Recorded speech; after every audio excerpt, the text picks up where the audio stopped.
नमो विष्णुपदाय कृष्णपृष्ठाय भूतले श्रीमते भक्तिवेदांत स्वामिनिति नामिने नमस्ते सरस्वती देवे गौरवाणी प्रचारिणे निर्विशेष शून्यवादी पाश्चात्य देशतारिणे। जय श्री कृष्ण चैतन्य प्रभु नित्यानंद श्री अद्वैत गदाधर श्रीवासादि गौर भक्तवृंद। हरे कृष्णा कृष्ण कृष्ण हरे हरे, हरे राम राम राम हरे हरे। रामाय रामभद्राय रामचंद्राय वेधसे रघुनाथाय नाथाय सीताय पते नमः।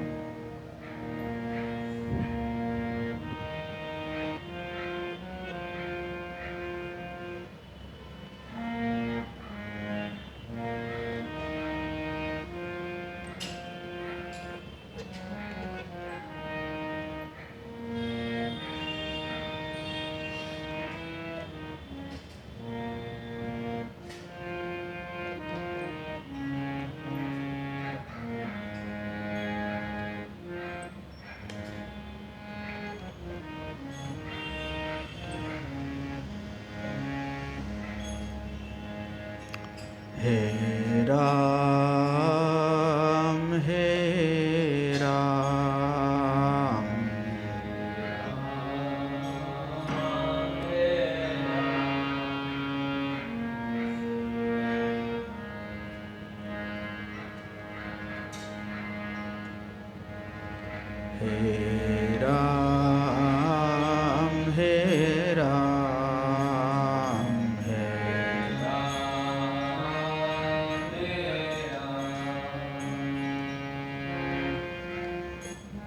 जग में सोचा तेरो नाम, जग में सोचा तेरो, जग में सोचा तेरो नाम, जग में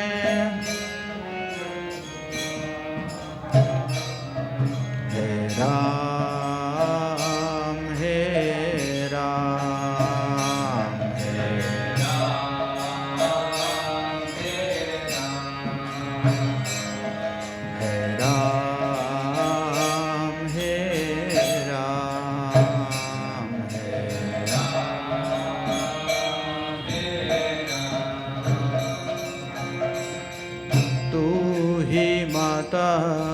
तू ही पिता है, तू ही माता, तू ही माता, तू ही पिता है।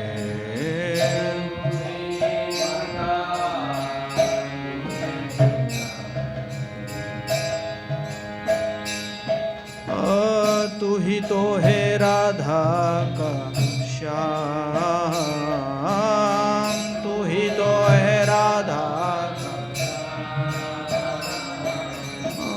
तू ही तो है राधा का श्याम।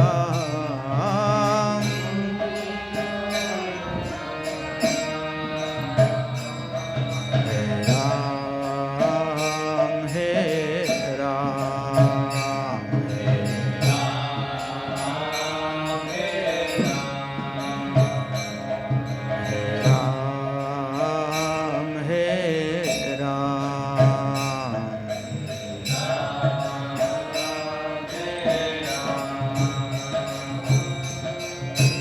अंतर्यामी सबका स्वामी,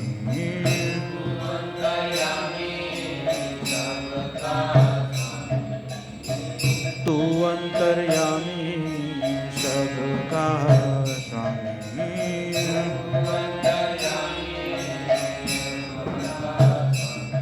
तेरे चरणों में चारों धाम, तेरे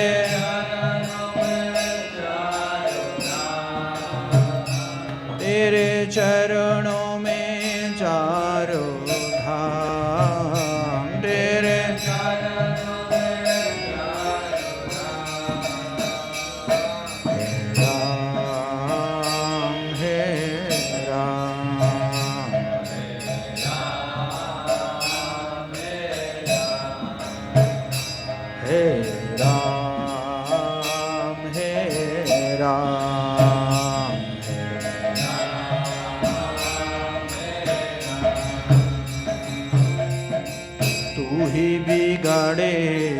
तू ही सवारे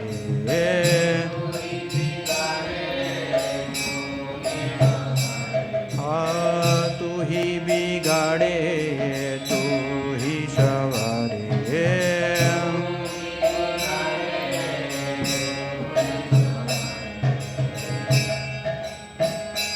इसी जगत के सारे काम से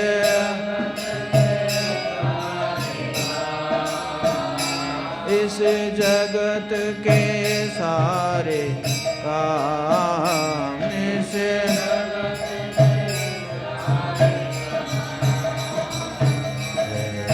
राम है राम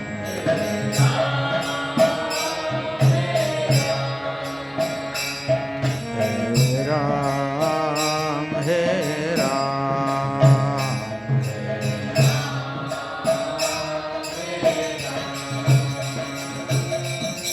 तू ही जगदाता विश्व विधाता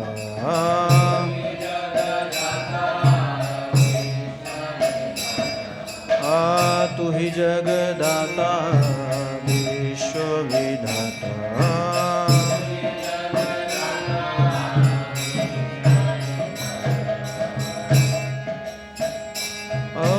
तू ही सुबह तू ही शाम तू ही सुबह तू ही सुबह तू ही शाम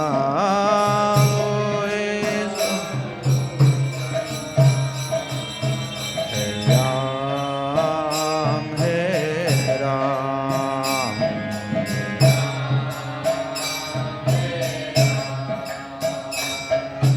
राम है राम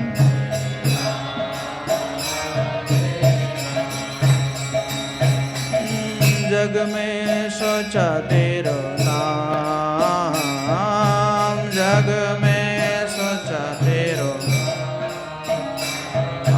जग में सोचा तेरो नाम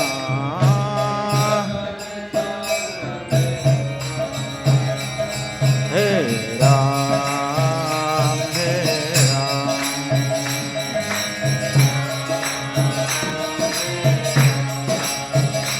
हे राम हे राम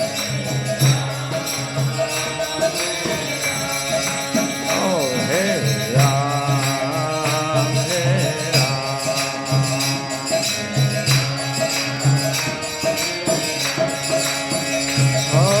जग में सोचा तेरो नाम जग में सोचा तेरो जग में सोचा तेरो नाम जग में राम हे राम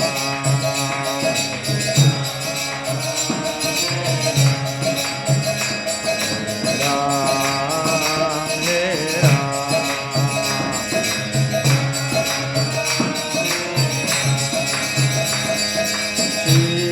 सीताराम सीताराम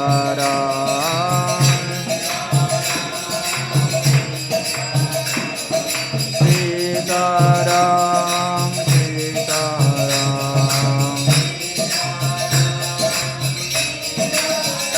हे राम हे राम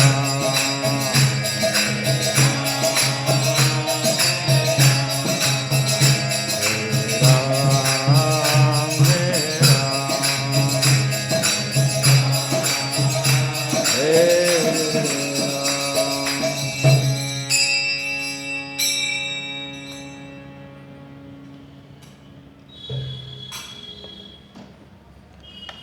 ओम अज्ञानतिमिरान्धस्य ज्ञानाञ्जनशलाकया चक्षुरुन्मिलितं येन तस्मै श्रीगुरवे नमः श्रीचैतन्यमनोभीष्टं स्थापितं येन भूतले स्वयं रूप कदा मह्यं ददाति सोपदान्तिकम् वन्देऽहं श्रीगुरो श्रीयुतपदकमलं श्रीगुरुन् वैष्णवांश्च श्रीरूपं साग्रजातं सहगणरघुनाथान्वितं तं सजीवं साद्वैतं सावधूतं परिजनसहितं कृष्णचैतन्यदेवं श्रीराधाकृष्णपादान् सहगणललिता श्रीविशाखान्वितांश्च हे कृष्ण करुणा सिन्धु दीनबन्धु जगत्पते गोपेश गोपिकान्त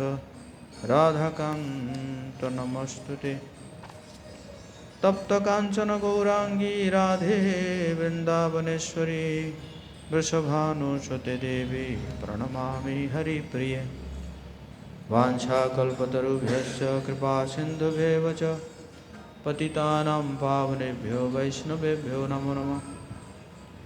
जय श्री कृष्ण चैतन्य प्रभु नित्यानंद श्री अद्वैत गदाधर शिवासादि गौरभक्तवृंद हरे कृष्णा कृष्णा कृष्ण हरे हरे हरे राम राम राम हरे हरे। नमो विष्णुपदाय कृष्णपृष्ठाय भूतले श्रीमते भक्तिवेदांत स्वामिनिति नामिने नमस्ते सरस्वती देवे गौरवाणी प्रचारिणे निर्विशेष शून्यवादी पाश्चात्य देशतारिणे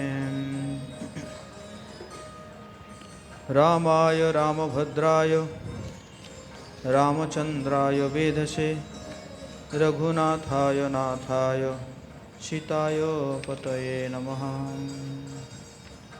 बोलो जय श्री राम।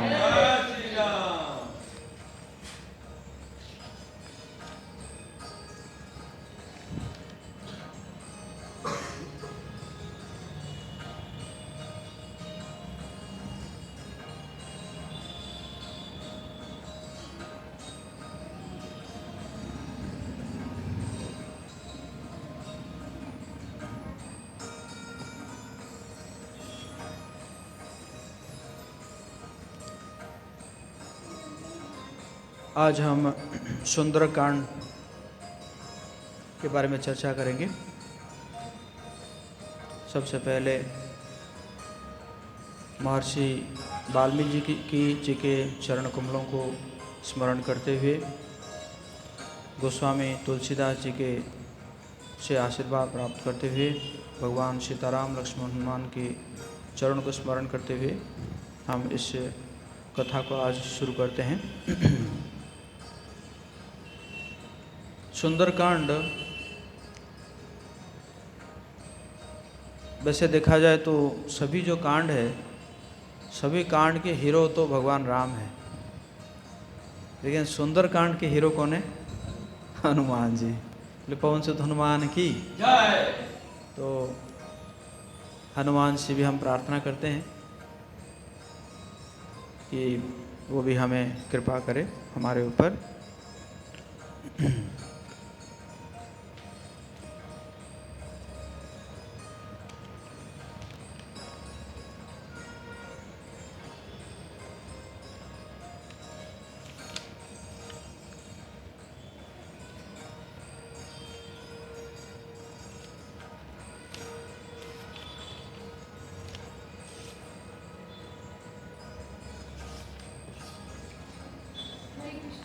हरे कृष्णा।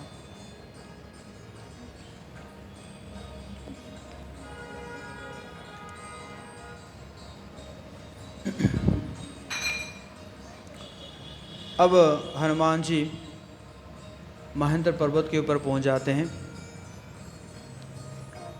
और महेंद्र पर्वत के ऊपर पहुंचकर सूर्य, इंद्र, वायु, ब्रह्मा भगवान राम को नमन करते हैं। फिर वो पर्वत के ऊपर अपना भीम का शरीर को बढ़ाते हैं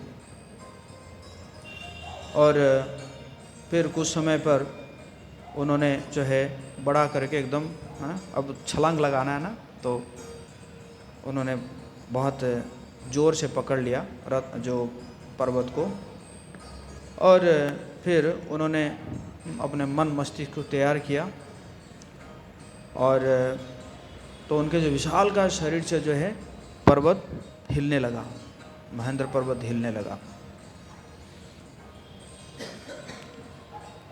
तो इतना हिलने लगा कि वो जो सर्प थे, वो पर्वत में जो सर्प थे वो जो है वो भी डिस्टर्ब हो गए और उनके मुंह से जो है अग्नि बमन होने लगा और इधर उधर गिरने लगे। वो सर्प जो है इधर उधर गिरने लगे। तो इस समय इसको साक्षी बनने के लिए विद्याधर जो है वो आते हैं देखने के लिए, ये आश्चर्य चीज़ों को देखने के लिए आते हैं। और तो जो हनुमान जी एकदम बहुत मेघ जैसे गर्जना किए और फिर अपने पूंछ को जो है उन्होंने सीधी कर लिए और उसी प्रकार उन्होंने महेंद्र पर्वत को नीचे किए, मतलब महेंद्र पर्वत के ऊपर दबाव डाले। और जैसे ही दबाव डाले कि उसमें महेंद्र पर्वत के ऊपर जो था वो पर्वत शिखर जो है भरभरा कर टूटने लगा। तो इसी प्रकार दबाव देते हुए उन्होंने जो है छलांग लगाए। छलांग लगाने से बोले कि या तो मैं माता सीता को वापस लेकर आऊँगा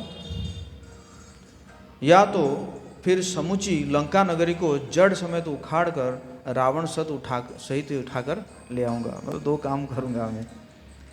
तो इसी प्रकार गहरी सांस भरी और है ना, उसी प्रकार करके तो जैसे धनुष के तीर निकलता है उसी बाण की भांति उन्होंने उछल पड़े। तो जब ऐसे उछले तो पर्वत शिखर के वृक्ष और जो है छलांग लगाने के दबाव के कारण ये सब जो उखड़ कर कुछ समय तक हनुमान के पीछे उड़ने लगे, है ना। जैसे वो छलांग लगा तो इतना हवा तेज था तो पर्वत में जो वृक्ष था वो भी उखड़ के जो है उनके साथ कुछ देर तक जो उड़ने लगे। वेग मतलब बहुत तेज वेग होगा ना। तो इस प्रकार जो है हनुमान जी मतलब बहुत तेजी से छलांग लगा दी। समुद्र भी उत्तेजित हो उठा, पर्वत के समान ऊंचाई वाली विशाल लहरें उठने लगी और ऊपर उठकर हनुमान के सीने से टकरा रही थी।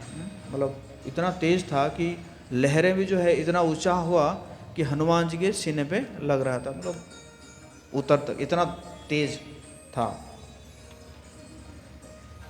तो इस प्रकार हनुमान जी जा रहे हैं और वायुदेव को तो सब पता है, वायुदेव के पुत्र हैं।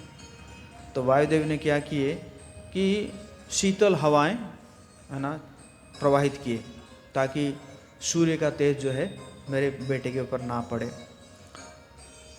तो जो है तो इस प्रकार जब जा रहे थे तो सभी जो है उनकी सराहना कर रहे हैं। भगवान राम का जन्म इक्ष्वाकु वंश में हुआ था और उनके पूर्वज महाराज सगर ने समुद्र की सीमाओं को विस्तारित किया था। तो इसलिए समुद्र में मैनाक नामक एक विशाल पर्वत डूबा हुआ था जिसे इंद्र ने पाताल से धरती के पर आने के जो राक्षसों का मार्ग को अवरोध करने के लिए उसको रखा था। मैनाक पर्वत को वहाँ पे रखा था।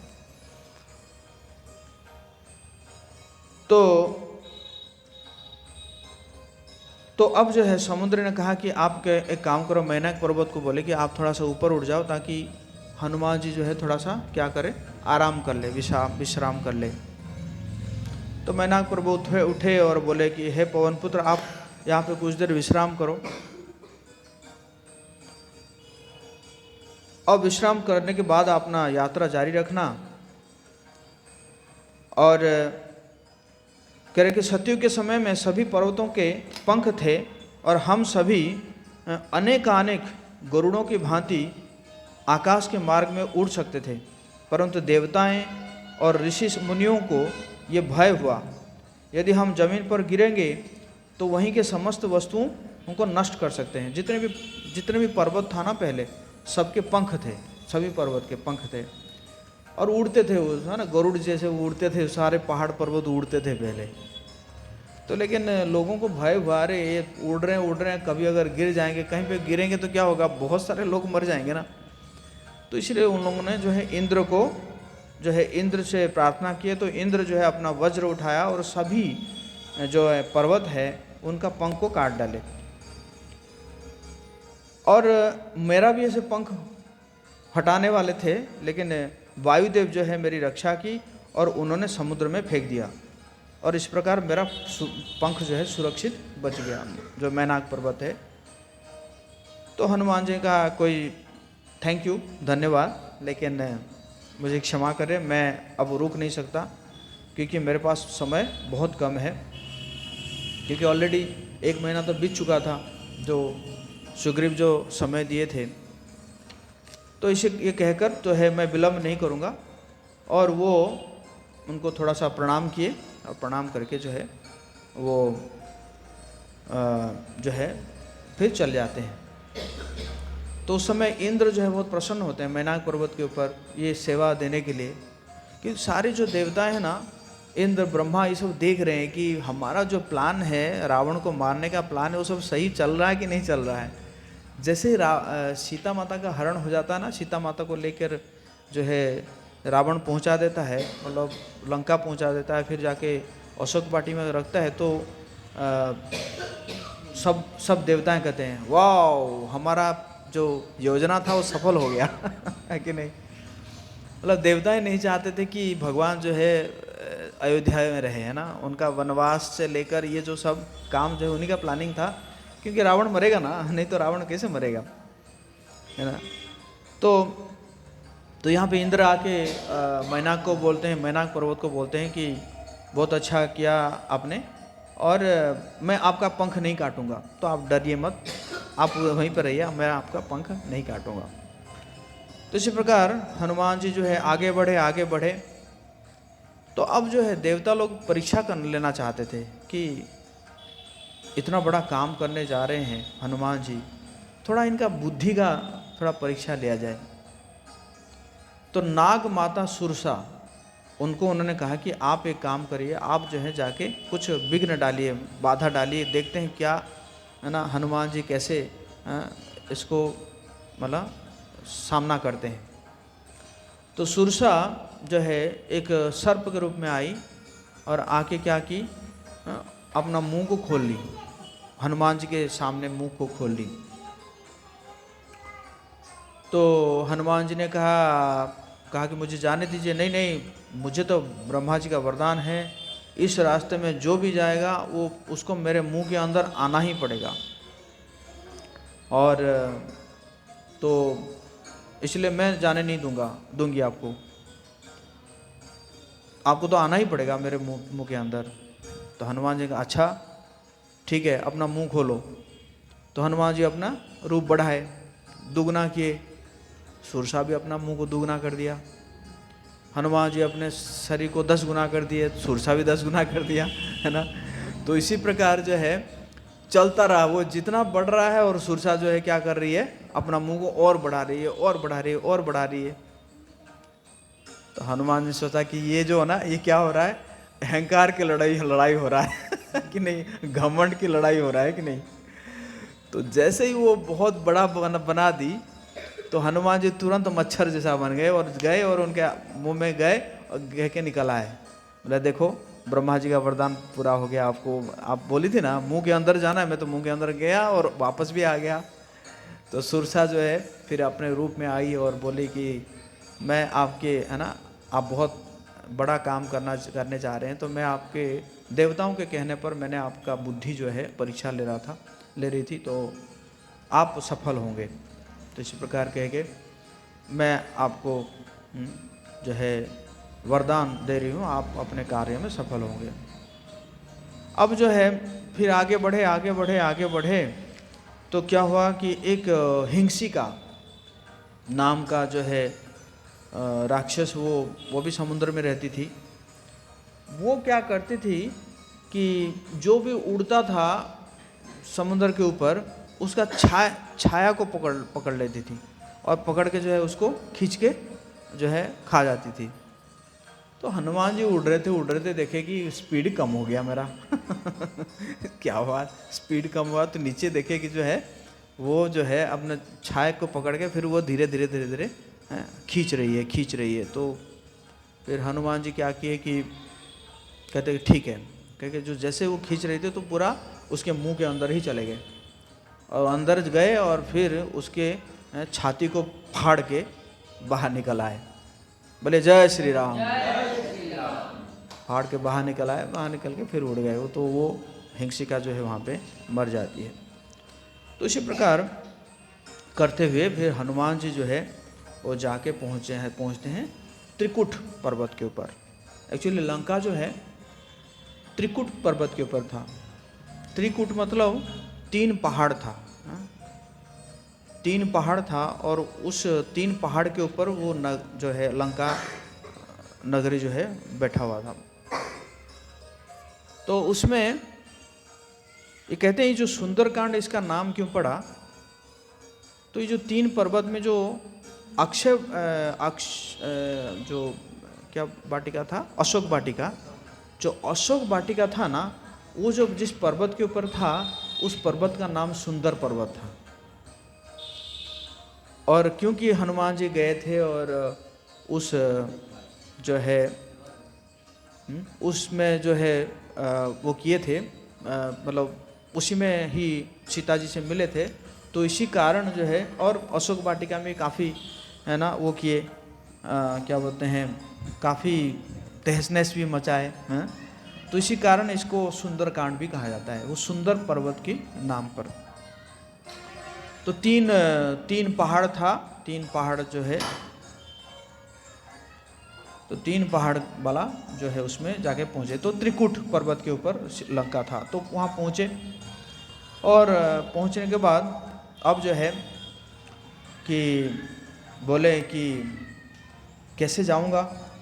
लंका का जो सिक्योरिटी जो बहुत टाइट था, लंकिनी जो है वो क्या करती थी, उसका वो करती थी, पहरेदार कर रही थी। तो क्या हुआ कि सबसे पहले गए कि कहते कि मैं तो अपने रूप में तो नहीं जा सकता, तो छोटा बन जाता हूँ, है ना, छोटा बन जाता हूँ, मतलब बिल्ली का साइज़ ले लिए, बिल्ली का साइज़ लेके वो छलांग लगा के, उसका जो दीवार था उस दीवार को छलांग लगा के नगर में प्रवेश कर रहे थे। तो वो लंकिनी क्या करती है कि पकड़ लेती है।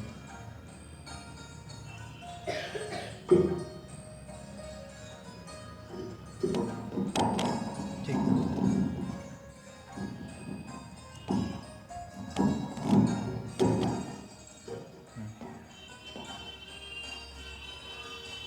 तो लंकिनी जो है उसको पकड़ लेती है और पकड़ लेती है, कहती कि अरे तुम बिना अनुमति लिए कैसे प्रवेश कर रहा है नगर में, ये तो राक्षसों का नगर है और उसमें तुम बानर कैसे प्रवेश कर रहे हो। नहीं, मुझे थोड़ा देखना है, लंका नगरी थोड़ा देखना है, मैं बस देख के आ जाऊंगा ना, मैं तुरंत आ जाऊंगा, देख के आ जाऊंगा। नहीं, ऐसा नहीं हो सकता, तुम नहीं जा सकते। हाँ, इसमें तो और किसी को प्रवेश नहीं, राक्षसों के अलावा और किसी को प्रवेश नहीं है इसमें।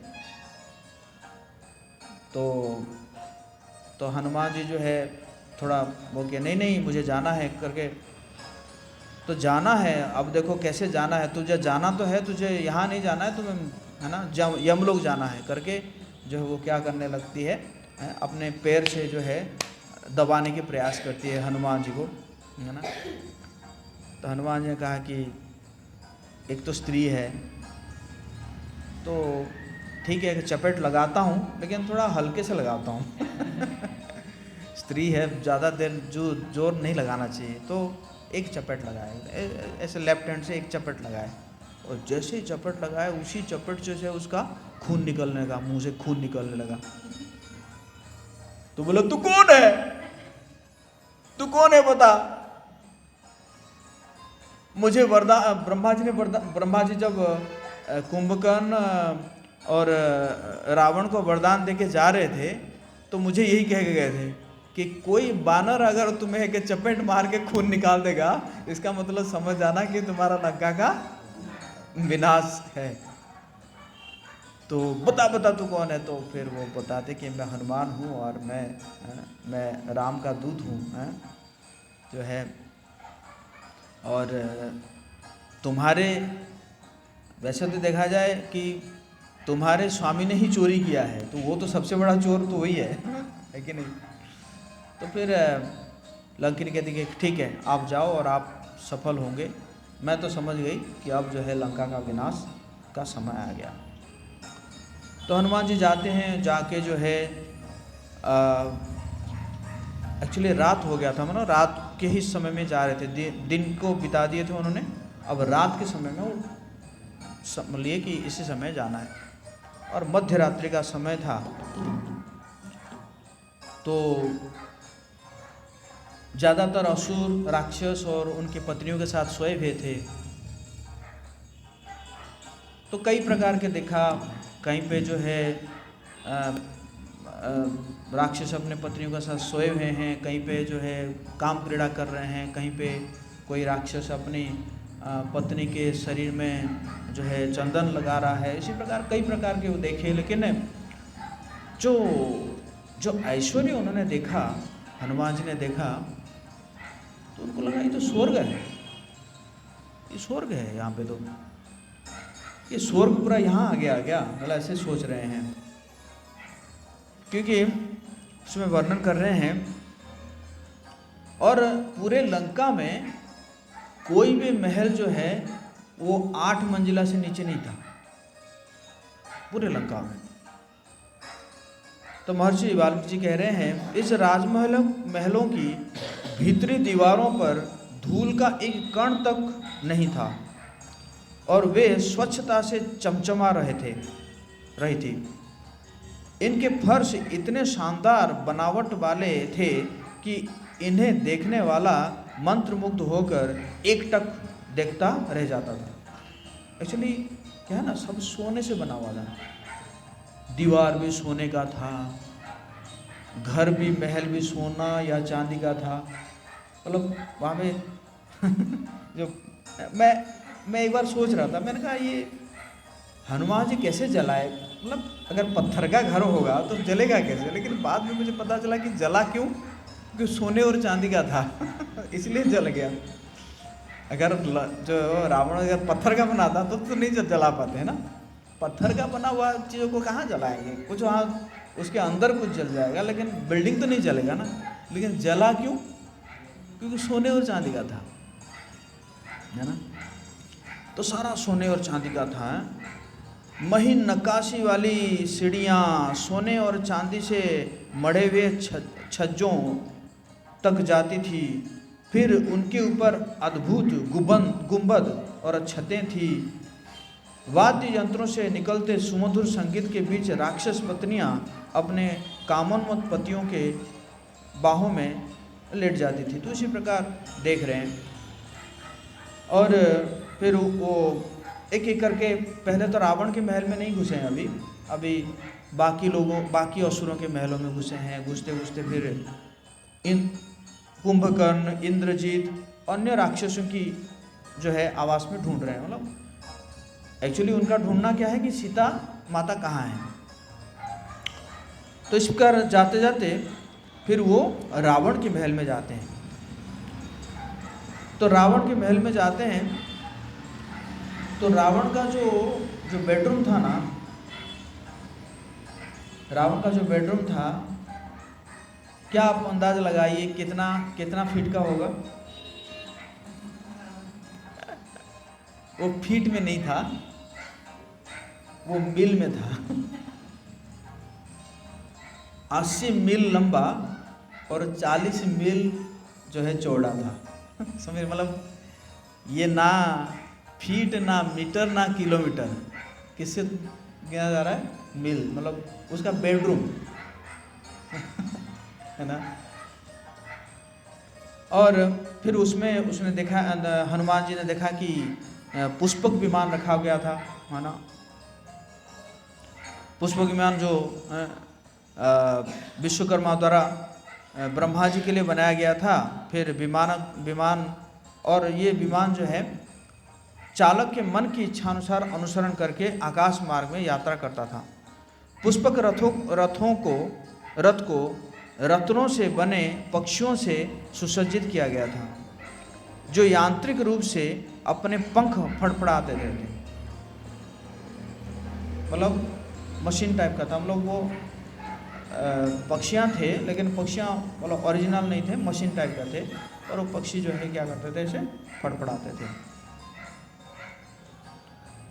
और साथ ही रथ सोने और चांदी से बने सर्पों से सुसज्जित था।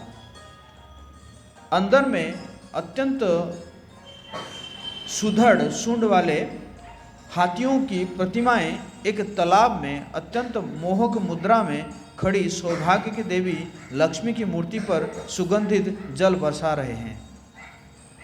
लक्ष्मी देवी के चारों सुंदर हाथों में एक एक कमल का फूल है। मतलब उसी पुष्पक विमान के अंदर क्या है, एक पुष्करणी है और उसमें हाथियाँ जो है पानी डाल रहे हैं। लक्ष्मी जी बीच में है और लक्ष्मी जी के चारों हाथ में कमल है। इस प्रकार किसमें है, पुष्पक विमान में है। तो इस प्रकार जो है ये हनुमान जी देखने के बाद, और सब देख रहे हैं कि बहुत एकदम बहुत ही प्रभावित हो रहे हैं हनुमान जी हैं, कि कह रहे हैं कि मैं कहाँ हूँ, ऐसा लग रहा है कि मैं स्वर्ग में हूँ या ब्रह्मलोक में हूँ क्या, इसी प्रकार सोच के देख रहे हैं। और तो फिर आखिर में जो है वो रावण के सैया पर पहुँचते हैं, जहाँ पे रावण जो है सोया हुआ है। और अनगिनत रानियाँ उसके बेडरूम में, बेडरूम तो हम बता दिया मैंने 80 मील लंबा और 40 मील चौड़ा है ना। तो आप बताएं कितने होंगे। और क्योंकि रावण जो है मतलब राजाओं की कन्या, ब्राह्मणों की कन्या, दैत्यों की कन्या, गंधर्वों की कन्याएं, तो इसी प्रकार सारे कन्याओं को जो है वो हरण किया था। और वो भी जो है बाद में वो भी स्वीकार कर लिए थे रावण को, है ना, क्योंकि रावण का ऐश्वर्य देखे। और ऐसा वर्णन है कि रावण जो है सारे पत्नियों को अच्छे से मेंटेन कर रहा था, मतलब किसी पत्नी को जो है वो अनदेखा नहीं कर रहा था। तो सब जो है सुखपूर्वक। तो रावण सोया हुआ है, बहुत बड़ा शरीर है, हालांकि 10 भुजा नहीं था, मतलब 10 भुजा या 10 सिर नहीं था। वहाँ पे जो हनुमान जी देख रहे हैं एक सिर है और 2 भुजाएं हैं। और कई रानियाँ जो है उसके दोनों भुजाएं के ऊपर माथा रख के सो रहे हैं, और कई इधर सो रहे हैं इधर सो रहे हैं, मतलब ऐसा सोए हुए थे जो रानियाँ। तो मतलब पता नहीं चल रहा था किसका हाथ कहाँ है, मतलब ऐसे है ना, जो है कोई ये उसके हाथ के ऊपर सोया हुआ है, वो उसके हाथ पर, मतलब इसी प्रकार जो है दृश्य देख रहे हैं, हनुमान जी देख रहे हो। तो आखिर में जो है वो देखते हैं किसको, मंदोदरी को देखते हैं। मंदोदरी जो है वो सोई हुई थी, मंदोदरी को देखते हैं और मंदोदरी सबसे सुंदर थी। तो हनुमान जी को लगता है कि यही सीता है, तो यही सीता है ना। तो बहुत खुश हो जाते हैं, अरे मैंने सीता को ठाप कर लिया, सीता को ठाप कर लिया करके। मतलब एक्चुअली देखिए मनुष्य जो है ना, मनुष्य अपने खुशी को कैसे शो करता है, हंस के, है ना। लेकिन पशु जो है वो तो हंस नहीं पाएंगे, तो वो कैसे शो करते हैं, उछल के कूद के, है कि नहीं। तो हनुमान जी इतने प्रसन्न हो गए, उछल रहे हैं, कूद रहे हैं, इधर भाग रहे हैं उधर भाग रहे हैं, वाह वाह, मैं तो आवाज़ कर रहे हैं, मुझे मिल गया, मुझे मिल गई, सीता मिल गई, सीता मिल गई करके।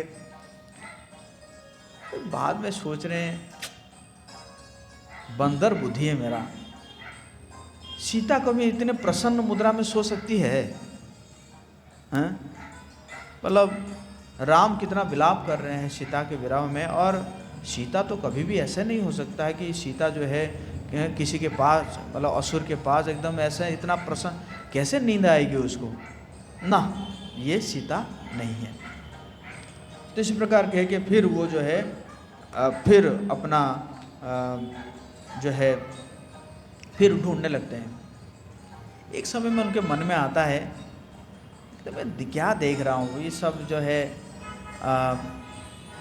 स्त्रियाँ, कोई नग्न स्त्रियाँ हैं, कोई जो है कोई काम क्रीड़ा में लगा हुआ है, ये सब मैं देख रहा हूँ।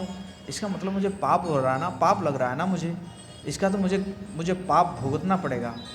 फिर मन में सोचे, फिर कहे कि नहीं, मेरा उद्देश्य क्या है, मेरा उद्देश्य तो ये सब नहीं है, मेरा उद्देश्य क्या है, राम की सेवा करना और सीता को ढूंढना।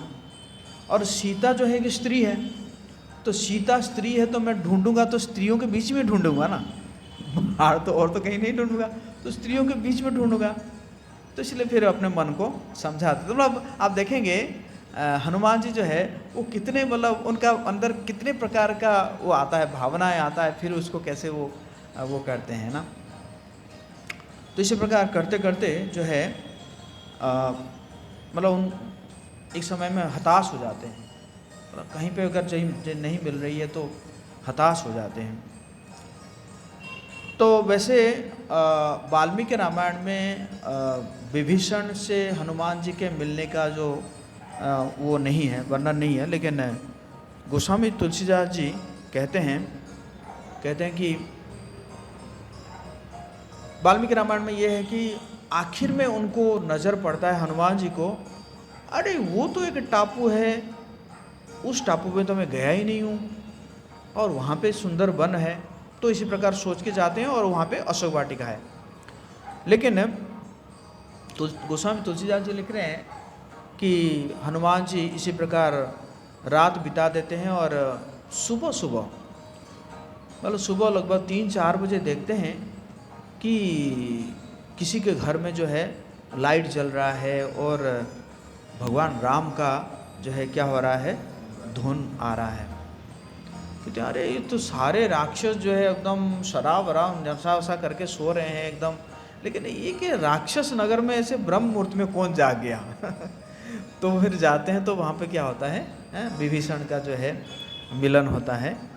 तो वहाँ पे जो है विभीषण कहते हैं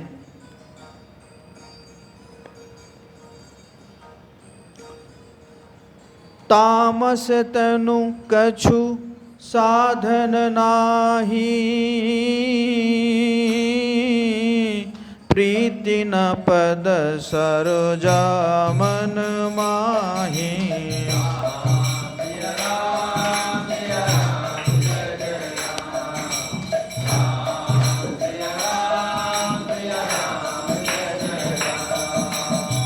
अब मोहि भा भरोसा हनुमंता, बिनु हरि कृपा मिलहि नहीं संता।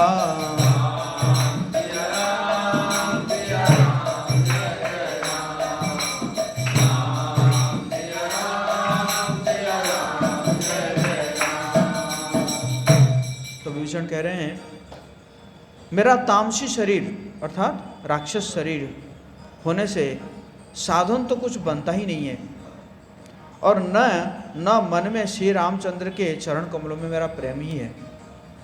परंतु हे हनुमान, अब मुझे विश्वास हो गया कि श्री राम जी की मुझ पर कृपा है, क्योंकि हरि की कृपा के बिना संत नहीं मिलते।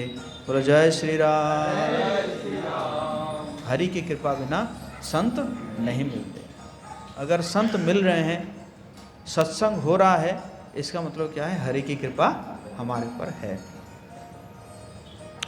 तो इस प्रकार करके जो है फिर आखिर में वो जो है अशोक वाटिका पहुंचते हैं। तो अशोक वाटिका पहुंचते हैं और अशोक वाटिका में जो है वो देखते हैं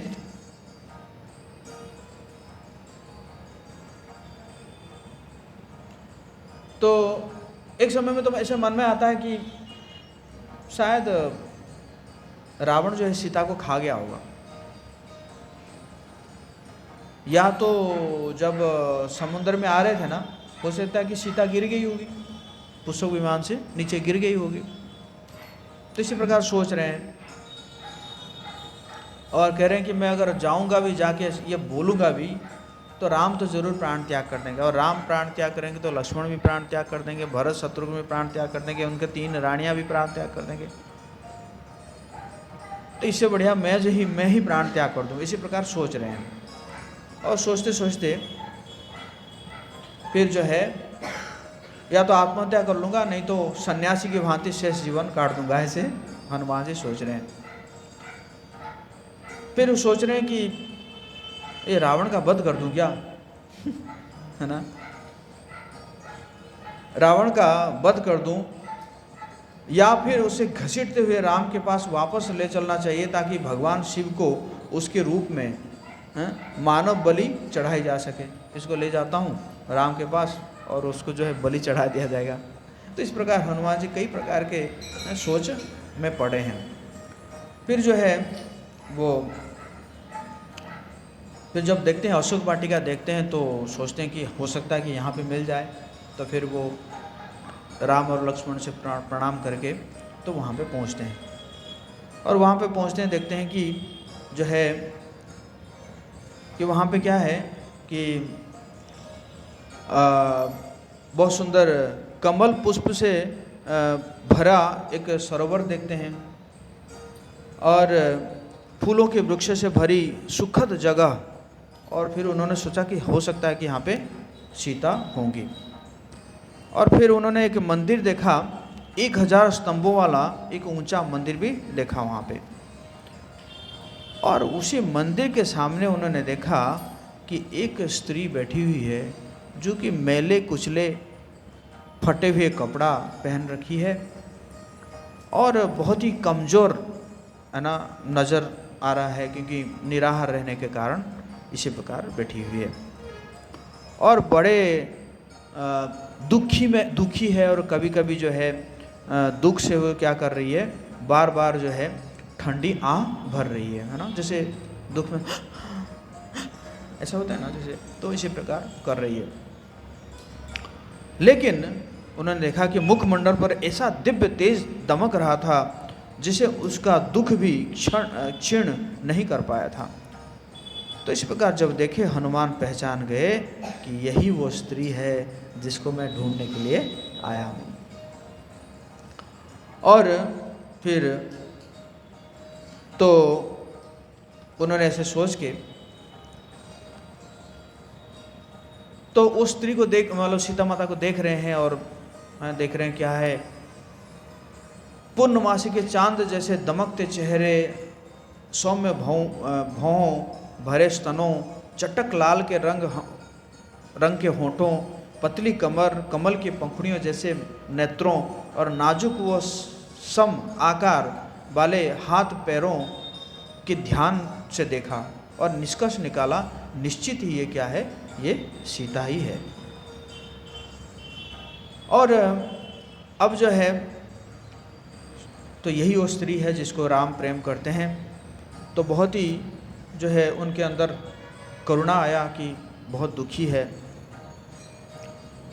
तो इस प्रकार जो है सीता की भव्यता और सुंदरता राम के समान है,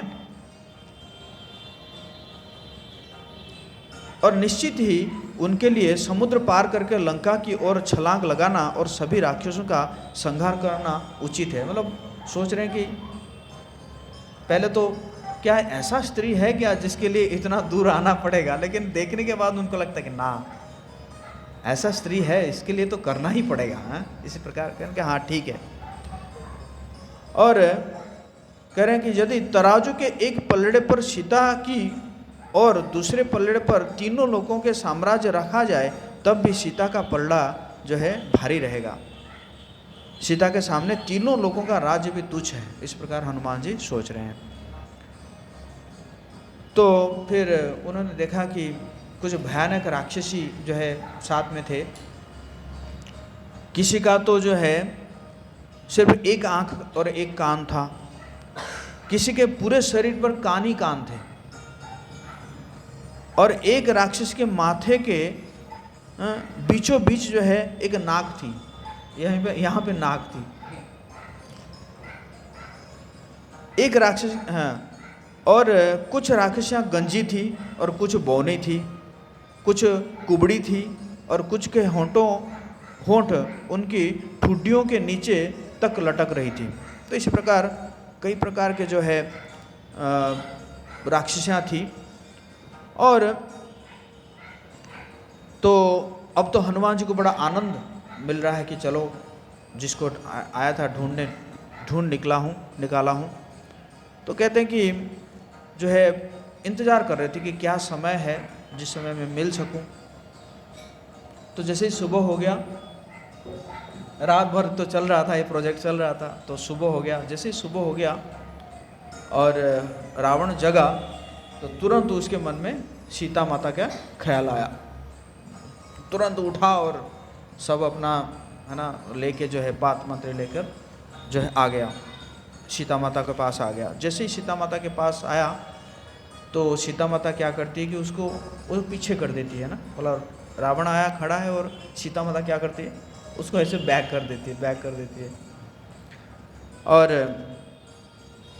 फिर रावण कहता है कि है ना, तुम इतने सुंदर हो, हाँ, तुम्हें क्या है, अगर तुम चाहोगे तो मैं पूरा पृथ्वी को जीत कर तुम्हारे पिता के हाथ में थमा दूंगा, बताओ ना तुम। तो इसी प्रकार कहती है कि तुम मान जाओ, देखो ऐसा मुझे कोई मना नहीं करता है, आज तक तो मुझे कोई मना नहीं किया है, तुम ही हो कि मुझे मना कर रही हो। और मैं भी कुछ कर नहीं पा रहा हूँ क्योंकि मैं तुम्हें बहुत प्रेम करता हूँ। तो इसलिए तुम मान जाओ और तुम्हें जो है सभी प्रकार के मैं ऐश्वर्य दूंगा। ऐसे करके उसको जो है बहुत प्रकार के मनाने के प्रयास करता है रावण। तो सीता माता जो है उन्होंने कहा कि देखो तुम जो है ना आचरण जो कर रहे हो ये धर्म के विरुद्ध आचरण है, और मैं जो विवाह किया हूँ ये पूरा धार्मिक सिद्धांतों पर विवाह किया हूँ, तो मैं तो कभी अधर्म नहीं करूँगी। और तुम्हें भी मैं है ना यही सलाह दूंगी कि तुम जो है अपने पत्नियों के साथ ही संतुष्ट रहो। जो अपने पत्नियों के साथ संतुष्ट रहता है तो वो अच्छे से रहता है, लेकिन जो कोई अगर दूसरे पत्नी के साथ संतुष्ट रहने का प्रयास करता है तो उसको पाप लगता है और वो उसका पतन होता है। तो इसलिए मैं तो यही कहूँगी कि तुम मेरे सलाह मान के अभी भी जो है तुम राम के शरण में जाओ, ज़्यादा देर हुआ नहीं है, और राम के शरण जाओ, वो जो है आपको क्षमा कर देंगे, तुम्हें क्षमा कर देंगे। तो फिर रावण को जो है गुस्सा आता है, कहते देख 10 महीना बीत चुका है, मैंने 1 साल तुम्हें समय दिया था, 10 महीना बीत चुका है, तो 2 महीना बाकी है। 2 महीने में अगर तुम नहीं की, और वैसे भी तुम जिसके लिए रो रही हो सकता है कि उसका मृत्यु हो गया होगा, राम का मृत्यु हो गया होगा, और मृत्यु नहीं भी हुआ होगा, वो यहाँ पे आएगा, आके यहाँ पे तुम्हें लेकर जाएगा, ये तो संभव ही नहीं है। तो 2 महीना में समय देता हूँ, अगर 2 महीने में तुम राजी नहीं हुए तो तुम्हें मैं नाश्ता बना के खा जाऊँगा। तो फिर सीता माता आखिर में जो है वो कहती है कि देखो कोई ऐसा नहीं है संसार में जो कि राम के क्रोध से जो है बच जाए। जो है चाहे ब्रह्मा हो, शिव हो, इंद्र, कोई ना हो कि वो राम के क्रोध से बच नहीं सकता। तो इसलिए तुम जो है तुम तैयार हो जाओ, तुम्हारे राक्षस कुल का विनाश के लिए तुम तैयार हो जाओ। तो रावण को बड़ा क्रोध आता है, तुरंत तलवार निकालता है कि अभी मार देता हूँ इसको, ऐसे तलवार निकालता है। तो उसी समय उसकी पत्नी मंदोदरी और एक और जो है उसकी छोटी पत्नी थी, वो आके पहुंचती हैं, और पहुंच के जो है वो लोग क्या करते हैं कि रावण को गले मिलते हैं और गले आलिंगन करते हैं। कहते हैं कि अरे जो स्त्री जो है आपको चाहती नहीं है उसके साथ क्या आप आनंद भोग करोगे, हमारे साथ आनंद भोग करो। ऐसे करके उसको मना के रावण को जो है लेकर चले जाते हैं। जब रावण को लेकर चले जाते हैं और रावण कह जाता है, जो भी राक्षस थे उनको कहता है कि ऐसा है, तुम लोग जो है क्या करना, जो है इसको कैसे भी करके मनाओ, डरा के धमका के मनाओ। तो उसमें कई राक्षसी थी, एक एकजटा नाम था। तो कहती कि तुम मान जाओ, है ना, नहीं तो जो है अभी तुम्हें पीस के खा जाएंगे, हैं, तुम्हारे रक्त को पी जाएंगे।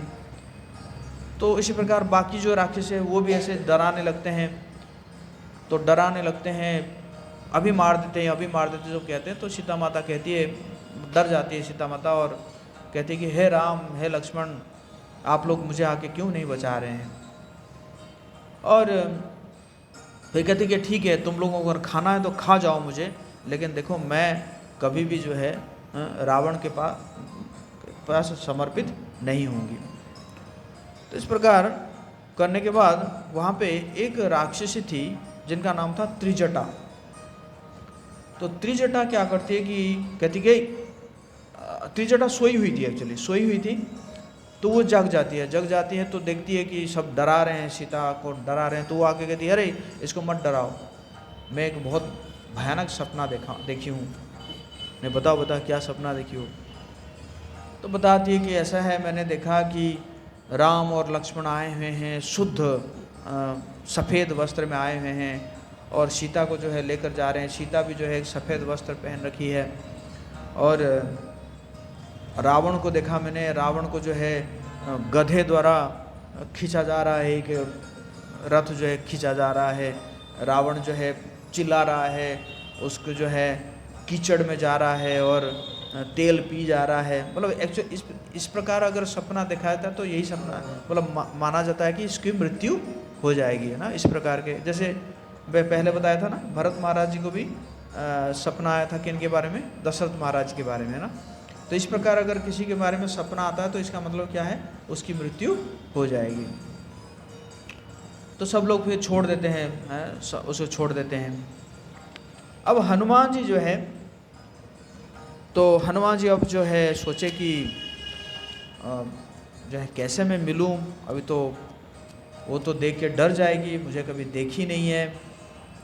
तो इस प्रकार सोच के हनुमान जी क्या करते हैं, तो छोटे से बानर के जस्ट उनके ऊपर बैठते हैं। सीता माता जहाँ पे बैठी हुई थी वो पेड़ के ऊपर बैठते हैं। अब बैठ के सुंदर एक गीत गाते हैं, कि राम जो है ये भगवान राम के बारे में गीत गाते हैं। तो इसमें लिखा हुआ है, इक्ष्वाकु के वंशज राजा दशरथ उनका नाम, धर्मात्मा और प्रतापी अयोध्या के शासक उनका गुंजे चहूँ और यशगान। अंततः हुए 4 पुत्र जिनमें प्राण प्रिय थे राम, असीमित शक्तियों से पूर्ण वो थे विष्णु का मानव अवतार। कैकेयी को वरदान देकर राम को भेजा वनवास, अपने पिता के वचन को की खातिर सीता व लक्ष्मण सहित किया प्रस्थान। तो इसी प्रकार जब एकदम ये गाते हैं, राम के गुणगान के ऊपर गाते हैं, तो सीता माता कहने लगती है कि कौन है? तो आंखों में बंदर दिखता है ना। बंदर दिखता है तो कहते हैं उफ, ये बहुत ही, सपने में बानर देखना एक बड़ा अशुभ संकेत है ना। तो मतलब उनको पहले लगता है कि मैं सपना ही देख रही हूँ करके। तो फिर कुछ समय के बाद, नहीं सपने में तो मैं तो सोई मैं तो नींद कहाँ नहीं आया, मुझे तो जब से मैं आई हूँ मैं तो सोई नहीं हूँ कभी, और मैं नींद आएगी तभी तो सपना देखूँगी। फिर ऐसे करते करते फिर हनुमान जी जो है वो उतरते हैं, उतर के प्रणाम करते हैं। तो बोलते हैं कि कौन हो आप, कौन हो? पहले तो लगता है कि भाई कोई असुर आ गया है बानर के रूप में, कहीं रावण तो नहीं आ गया इस बानर के रूप में। तो कहते हैं कि मैं राम का दूत हूँ और आपको ढूंढने के लिए आया हूँ मैं, मुझे भेजा गया है। तो क्या होता है कि तो बोले कि बताओ राम के बारे में कुछ बताओ। तो राम के बारे में बताते हैं। तो कैसे कहाँ आपसे वो भेंट हुई, तो सब बताते हैं कि कैसे राम जो है ऋषमुख पर्वत में आए, सुग्रीव से मिले, सुग्रीव के साथ मित्रता हुई, बाली का वध हुआ, और इसी प्रकार सारे बानरों को भेजा गया है और मैं भी एक ग्रुप में आया हुआ हूँ। तो करते करते जो है हनुमान जी को तो वो देना है, वो जो मुद्रिका अंगूठी देना है, तो इसलिए थोड़ा नज़दीक आ रहे थे। तो सीता माता फिर डर जाती है, ओ ये राक्षस देखो मेरे पास आ रहा है। मतलब उनको लगता है कि मतलब उनको विश्वास नहीं हो रहा है कि कैसे, मतलब कैसे एक बानर जो है, अभी तो छोटे हैं ना, तो ये बानर कैसे इतना बड़ा छलांग लगा के आएगा, है ना। तो उनको विश्वास नहीं हो रहा है। और उसके बाद फिर कहते हैं कि नहीं, फिर जब वो देते हैं, मुद्रिका देते हैं, तो फिर उनको विश्वास हो जाता है। कहते हैं और बताओ राम के बारे में और बताओ। तो हनुमान जी सब बताते हैं, और बताने के बाद फिर हनुमान जी कहते हैं कि अगर आप चाहो ना, मैं अभी भी आपको यहाँ से लेकर जा सकता हूँ, अपने पीठ के ऊपर बिठा के लेकर जा सकता हूँ। तो सीता माता हंसने लगी, क्यों, छोटा सा दिख रहे थे ना बोले छोटा सा बानर हो तुम और मैं तुम्हारे पीठ के ऊपर बैठ के कैसे जाऊंगी तो हनुमान जी को भी थोड़ा वो आया है, मुझे छोटा समझ रही है। तो फिर हनुमान जी क्या करते हैं, अपना रूप दिखाते हैं, वो विराट रूप दिखाते हैं ना। तो सीता माता देख के कहते कि ठीक है, मैं अब मुझे विश्वास हो गया कि तुम लेकर जा सकते हो। फिर सोचते हैं कि क्या होगा, तुम मुझे पीठ पर लेके जा रहे होंगे और उसी समय जो है राक्षस आपको आक्रमण कर देंगे और राक्षस के साथ तुम लड़ाई करोगे और मैं तुम्हारे पीठ के ऊपर से गिर जाऊंगी मतलब ये क्या ना, एक स्त्री का स्वभाव है ना, थोड़ा थोड़ा इस प्रकार बात करती है। तो फिर कहती है कि पता नहीं समुद्र में मैं गिर सकती हूँ, है ना। फिर आखिर में कहती है कि देखो मैं राम के प्रति समर्पित हूँ। आते समय तो एक मजबूरी था कि रावण ने मुझे, है ना, पकड़ के लेकर आ गया था, लेकिन अब मैं जो है नहीं चाहती हूँ कि और किसी पुरुष को मैं स्पर्श करूँ। तो मैं चाहती हूँ कि राम यहाँ पे आए और आके मुझे लेकर जाए। तो मतलब यहाँ से पता चलता है कि सीता माता भी जो है वो क्या करना चाह रही थी, राम का यश को बढ़ाना चाह रही थी, है ना। मतलब देखा जाए और कोई अगर स्त्री होती तो उसको तो तुरंत राजी हो, कह रहे कुछ भी हो निकलो यहाँ से, है कि नहीं, इतना कष्ट हो रहा है ना।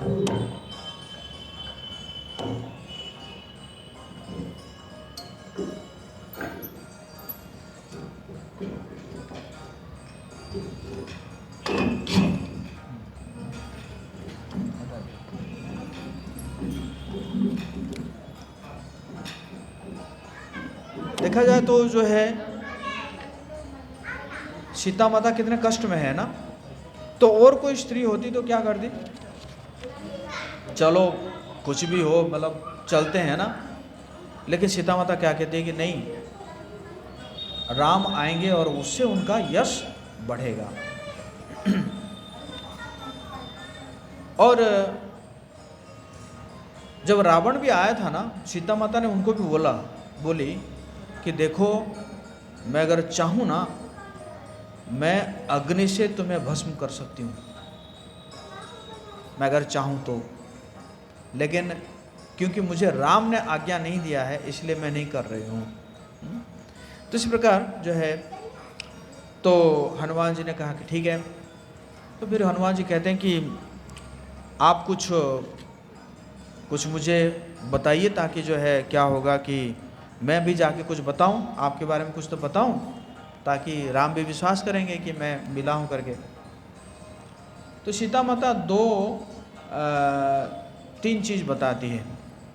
सबसे पहला बताती है कि देखो इसके बारे में किसी को पता नहीं है, सिर्फ राम और मुझे पता है, और मैं तुम्हें बता रही हूँ।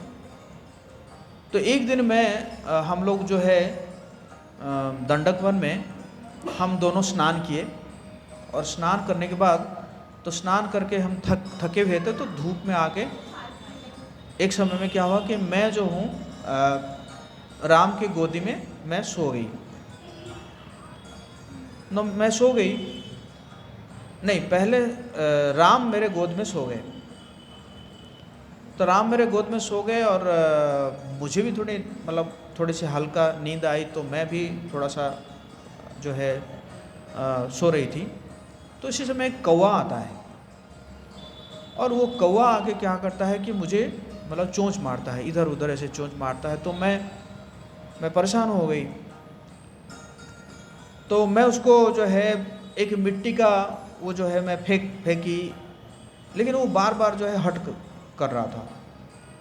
तो जैसे मैं ऐसे घबरा गई तो राम उठे, तो वो तो समझ नहीं पाए, राम तो समझ नहीं पाए। तो राम ने क्या किया कि वो उठे, फिर मैं क्या किया मतलब डर के मारे मैं उनके गोद में सो गई। और राम भी जो है आंखें बंद कर दिए, उनको भी नींद आई, मतलब वो भी सोए हुए थे, मैं भी सो रही थी। और इसी समय वो कौवा जो है वो क्या करता है, आके जो है मेरे स्तनों के ऊपर बैठ जाता है और बैठ के एकदम अपना जो पंजा से जो है वो उखाड़ के चला जाता है। और मैं जो है दर्द के मारे उठ जाती हूँ। और जब भगवान राम उठते हैं तो उनके मुंह में जो है वो खून जो है क्या करता है, उनके मुंह में लगता है। तो वो देखते हैं अरे ये कौन है कि ऐसे किया है। तो वो देखते हैं तो कौवा है। तो वो तुरंत क्या करते हैं, कुशा लेते हैं भगवान राम, और कुशा लेके क्या करते हैं उसको ब्रह्मास्त्र में मंत्रित करके उसको फेंक देते हैं। और जैसे फेंक देते हैं तो कौवा जो है वो दौड़ने मतलब भागने लगता है। एक्चुअली वो कौवा कौन था, वो इंद्र का पुत्र था, उसका नाम था जयंत। तो वो पूरा तीनों लोग घूमने लगता है, पीछे से ब्रह्मास्त्र आ रहा है और उसके पिता के पास जाता है, पिता भी मना कर देते हैं। और आखिर में फिर आके वो भगवान राम के शरण में आता है। तो जैसे भगवान राम के शरण में आते हैं तो भगवान राम कहते हैं कि ये ब्रह्मास्त्र व्यर्थ तो नहीं जाएगा, तो ये क्या करेगा, तुम्हारा एक आँख जो है फोड़ देगा। तो एक आँख उसका फूट जाता है तो वो चला जाता है। तो एक तो ये आप बता देना तो वो समझ जाएंगे कि ये जो है और किसी को नहीं पता है। दूसरा है कि राम जो है एक बार मेरे गाल को जो है एक खनिज रंग से जो है वो रंगा रहे थे, क्योंकि वैसे तो शहरों में तो स्त्रियों के पास होता है ना वो लगाने के लिए, तो जंगल में तो कुछ है नहीं। तो राम जो है खनिज से जो है मेरे गालों को रंगा रहे थे। तो ये दूसरा है।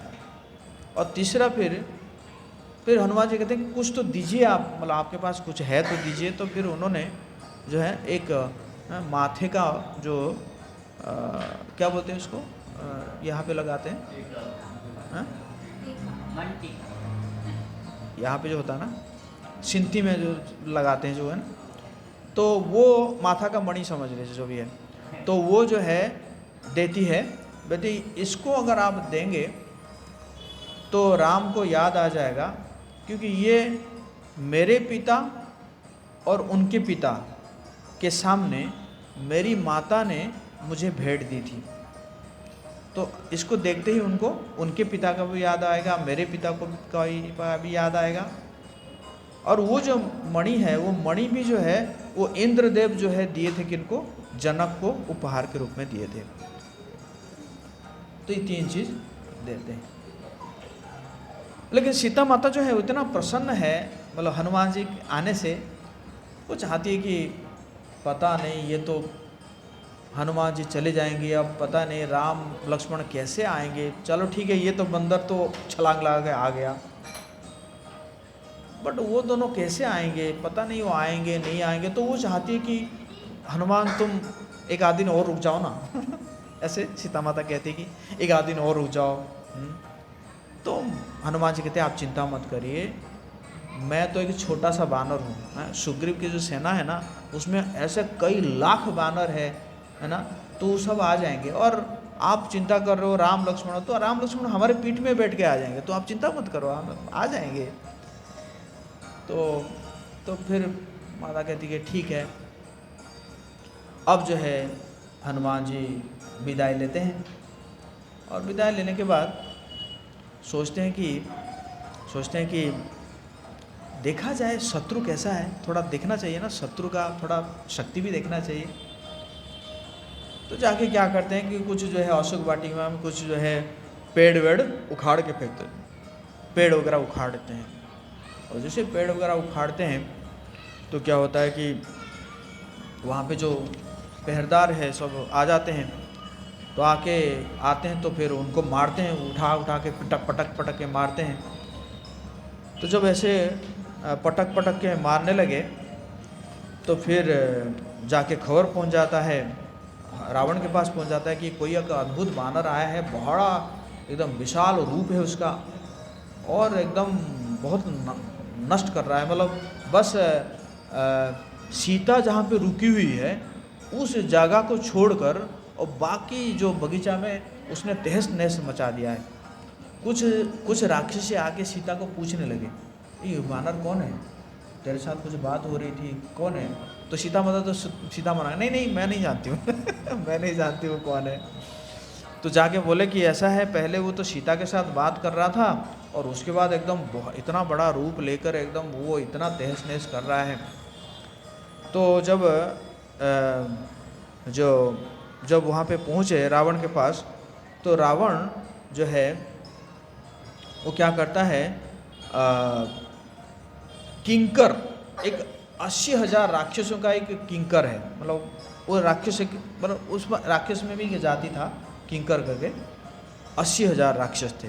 तो उनको पहले भेजता है कि जाओ जाके जो है उसको मार डालो या उसको बंदी बना के ले आओ, है ना।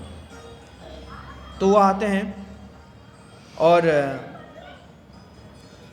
तो फिर आके फिर जब उनको लड़ाई होता है तो हनुमान जी बहुत मारते हैं। बोलते हैं कि अरे मैं भगवान राम का सेवक हूँ और मैं यदि चाहूँ तो ऐसे 1000 रावण को भी संहार कर सकता हूँ, तुम क्या हो, ऐसे करके बहुत, है ना, जो है मारते हैं। मारते जो है सभी 80,000 राक्षसों का वध हो जाता है। बोले पवन सुत हनुमान की 80,000 राक्षस का वध कर देते हैं। तो रावण को जब पता चलता है कि रावण को और क्रोध आता है, तो रावण जो है उसका प्रधानमंत्री था प्रहस्त। तो प्रहस्त के एक शक्तिशाली पुत्र था जाम्बूवाली को भेजता है। और उसी समय हनुमान जी क्या करते हैं कि वो जो मंदिर था, जो 1000 खंभों वाला जो मंदिर था, उस मंदिर को जो है नष्ट कर देते हैं, है ना। और जब मंदिर नष्ट करते हैं तो मंदिर के जो पहरेदार वो भी आते हैं, उनको भी मारते हैं, खंभा उठा के, मतलब एक खंभा उठाते हैं और उसी में मारते हैं। और बार बार ये कहते रहते हैं, राम लक्ष्मण और समस्त वानरों की जय हो, ऐसे करके कहते हैं। तो इसी प्रकार जो है जाम्बूवाली आता है, गधों द्वारा खींचे हुए एक रथ के सवार पर होके आता है, और आता है तो वो तीर चलाने लगता है, वो तीर चलाते तो हनुमान जी के ऊपर लगता है। हनुमान जी का पूरा शरीर जो है वो ब्लड हो जाता है ना, रक्त रंजित हो जाता है। और तो फिर हनुमान जी क्या करते हैं कि चट्टान उठाते हैं, मारते हैं, तो वो जो है उस चट्टान को जो है वो कर देता है ना, अपने तीर से तोड़ देता है। और फिर जो है तो उसी प्रकार चलते जो है तो हनुमान जी क्या किए कि एक लोहे का विशाल छड़ जो है उठाए और उसी को जो है उसका सिर, पैर और हाथ और जो है गधे को उन्होंने एकदम दबा दिया, मार दिए, तो मर गया, जाम्बूवाली मर गया। तो रावण फिर उत्तेजित हो गया, अरे बाप रे, तो क्या है, तो इतना बड़ा असुरों को मार देता है। फिर रावण जो है क्या करता है, इसके बाद उसने अपने प्रधानमंत्री के साथ अन्य पुत्रों को एक विशाल सेना के साथ हनुमान पर आक्रमण करने भेजा। तो वो सब आए और वो भी जो है बहुत प्रकार के हनुमान जी को मारने के लिए बाण का बारिश किए। तो हनुमान जी जो है वो गरजते थे और जब तीर आता था तो उछल जाते थे। तो इसी प्रकार जो है बहुत समय तक लड़ाई हुआ और फिर हनुमान जी क्या किए कि उनको भी सबको मार डाले। मार डालने के बाद फिर रावण जो है विशाल सेना के साथ अपने 5 प्रमुख सेनापतियों को कहा कि जाओ और बंदी बना के लाओ। वो भी आए। वो भी आने के बाद जो है उनके साथ भी लड़ाई हुआ और फिर जो है उनको भी हनुमान जी ने मार डाला। तो बहुत डिटेल्स है इसमें। तो वृक्षों के प्रहार से जो है उन्होंने जो है इसको मार डाला। और उसके बाद फिर जो है ये तो मर गए। उसके मरने के बाद फिर लास्ट में हनुमान जी क्या करता है, रावण जी क्या करते हैं कि अक्ष, रावण जो है अक्ष को भेजता है, उसका पुत्र है अक्ष को भेजता है। तो अक्ष आता है, बहुत साहस से लड़ता है अक्ष, और हनुमान जी भी उसका लड़ाई से प्रसन्न हो जाते हैं। छोटा था और प्रसन्न हो जाते हैं। लेकिन हनुमान जी कहते हैं कि अच्छी बात है, देखा जाए तो मुझे तो मारने के लिए मन नहीं है इसका, लेकिन अगर मैं नहीं मारूंगा तो क्या होगा, जो है ना, मेरा शक्ति ही क्षय होगा। तो इसी प्रकार वो भी अक्ष को जो है भी मार देते हैं। तो हनुमान जो रावण जो है बहुत ही क्रोधित हो जाता है और फिर आखिर में वो भेजता है किसको, इंद्रजित को भेजता है। तो इंद्रजित को भेजता है, तो इंद्रजित आता है और इंद्रजित देखता है कि माना इसके साथ लड़ाई करना मुश्किल है। तो वो क्या करता है कि एक ब्रह्मास्त्र मारता है, जो जिस ब्रह्मास्त्र से बांध देगा, है ना। तो ब्रह्मास्त्र जब मारता है तो हनुमान जी बन जाते हैं। अब बन जाते हैं, गिर जाते हैं। तो वैसे हनुमान जी सोचे कि मुझे तो ब्रह्मा जी ने पहले ही वरदान दिया है कि इवन जो ब्रह्मास्त्र है मुझे ज़्यादा समय तक प्रभावित नहीं करेगा, थोड़ी समय के बाद इसका प्रभाव खत्म हो जाएगा। तो इसलिए मुझे कुछ डरने की आवश्यकता नहीं है, मैं ऐसे पड़ा रहूँ। पड़े रहे और उसी समय जब जैसे बंधे हुए पड़े हुए हैं, जो बाकी जो राक्षस है वो आए और उसको जो है क्या करने लगे, बांधने लगे। तो जैसे ही बांधने लगे तो क्या हुआ कि वो ब्रह्मास्त्र का प्रभाव जो खत्म हो गया, क्योंकि ब्रह्मास्त्र जो है और किसी से अगर बन जाएगा तो वो उसका प्रभाव खत्म हो जाएगा। इंद्रजित कहे, अरे मूर्ख कहीं के ये असुर जो है बांधने की क्या आवश्यकता था, देखो बांधे और ब्रह्मास्त्र का प्रभाव ही खत्म हो गया। अब दोबारा भी नहीं मार सकते, क्योंकि एक व्यक्ति को दोबारा ब्रह्मास्त्र नहीं मारा जा सकता। जो भी है, हनुमान जी सोचा कि ठीक है, कोई बात नहीं, चलते हैं, है ना, रावण के साथ थोड़ा भेंट करते हैं। तो उसको लेकर जो है जाते हैं, उनको लेकर जाते हैं, दरबार में जाते हैं और रावण बैठा हुआ होता है। पहले तो क्रोध आ रहा था हनुमान जी को, लेकिन उन्होंने सोचा कि नहीं, क्रोध नहीं, थोड़ा आराम से बात करता हूँ। तो बोले कि तुम कौन हो, रावण पूछता है कि तुम कौन हो। तो पूछते कि मैं जो है केसरी नंदन हूँ, वायुदेव का पुत्र हूँ, और मैं आया हूँ जो है राम के दूत बनकर आया हूँ। बस मैं आपको एक अच्छा सलाह देना चाहता हूँ कि आप जो है ना, अभी भी समय नहीं बिगड़ा है, आप सीता को वापस कर दीजिए अगर अपना भला चाहते हैं तो। नहीं तो मैं क्या, मेरे जैसा कैसे ही लाखों बानर है ना, तो आप नहीं बच पाएंगे। तो रावण को बड़ा क्रोध आता है, तो इसको मार डालो, अभी इसको मार डालो। तो विभीषण कहते हैं कि नहीं नहीं, ये तो गलत बात है, हैं। विभीषण कहते हैं दूत को कभी मारा नहीं जाता, हैं।